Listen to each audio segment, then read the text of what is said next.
এতিয়া আকৌ ৰাজনীতিত কি ট্ৰেণ্ডিঙত চলিছে জানেনে নাই?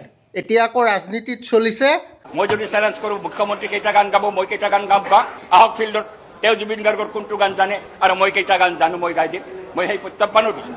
আহক ফিল্ডত মুখ্যমন্ত্ৰী আহি পেলাই জুবিন গাৰ্গৰ কোন গান জানে, তেওঁ হুৰ হুৰ হুৰ বতাহ হুৰ হুৰ হুৰ হুৰাই দে এই গানটোকে বিকৃতি কৰে আৰু তেওঁ জুবিন গাৰ্গৰ গান জানে নেকি?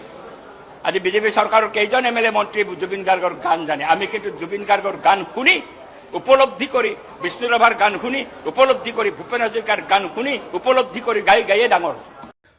কোনে জুবিন গাৰ্গৰ গান গাব জানে? এইবিলাক উৰি লাগিছে।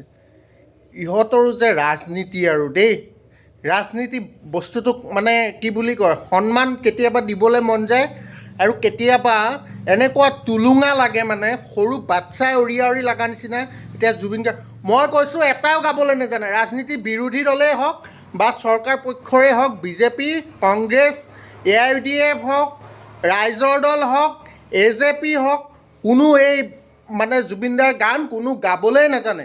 এইবিলাক এনেই উৰি লাগি আছে। আমাক এটাই লাগে, জুবিনদাক ন্যায় লাগে। জয় জুবিনদা, জয় অসম। 17 ডিচেম্বৰ।